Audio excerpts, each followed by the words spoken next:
You seem so cool, calm, and collected, Anthony Castrovince. Don't you worry your little heart. Good morning. Good Friday morning to you. Robert can't pronounce your name, but I can, so I'm doing this segment. Brewers in a rough stretch. Craig Counsell switching up the lineup, led off Christian Yelich the other day. Six straight losses. Your freak-out factor is what, Anthony?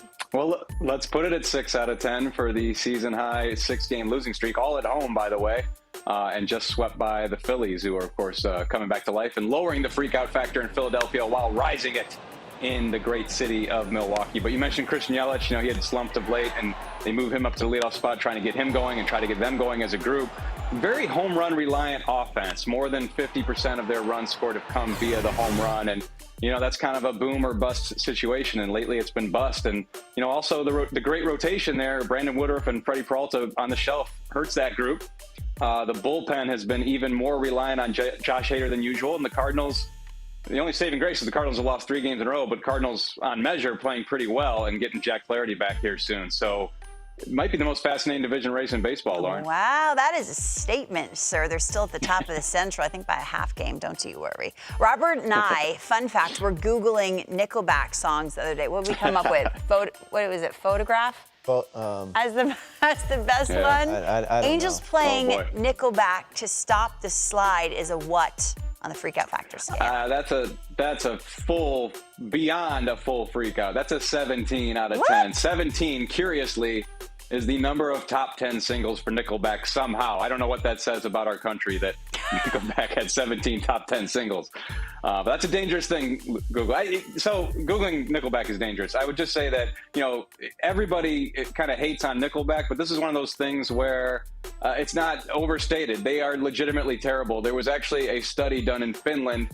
It was titled Hypocritical Baloney. I'm changing the word there. Hypocritical Baloney Through Gritted Teeth. That's perfect description of Nickelback's work. It did not work for the Angels, and you can't do a stunt like that and lose the game. They lost that game. Now, thankfully, they did win last night, so the losing streak stops at 14, but the Angels look like toast, after that streak. It's going to be really hard to come back and become a playoff team after a stretch like that. But Nickelback did not save them, and I would say that's a good thing, because if Nickelback was the saving grace of their season, something is horribly wrong. A study in Finland on Nickelback. This show, I thought it was weird before. It's getting weirder. 17, by the way, is not on your scale. You're making up these rules as you go along, but I'm going to let it slide. Looked at the rundown, saw Aaron Judge's name. Why are we freaking out about him? Well, we're going to break the scale again. We're going to go 16 out of 10 for Aaron Judge being on pace for 63 homers. He has 16 home runs since the start of May. 16 backwards is 61. Roger Maris hit 61 in 61 years ago. So it'd be kind of cool if Aaron Judge, of course, hit 61 or 62 or 63 this year. But why am I freaking out? Because I'm not ready for 4 months of discourse about what is the real home run record, Lauren. I don't want to hear about, the Barry Bonds and the performance-enhancing drugs. And, Roger Maris did it in 162 games and not 154 games. So is it really still Babe Ruth who did 154 games, but he didn't do it in an integrated era? So is he even the home run champ? Who is the real home run champ? I'm not ready for 4 months of that. So while I do want to see great things for Aaron Judge, maybe he can just keep it to 59 or less so we don't have to deal with that. I'm sure there will be a perfectly respectful conversation on Twitter about everything you're talking about, as we can expect that, and we will take part. Tony La Russa issuing a 2-strike intentional walk. You heard me. Freakout factor's what? So I'm going low here. I'm going 2 out of 10 because 2 is actually the number of times there was a 2-strike intentional walk last season.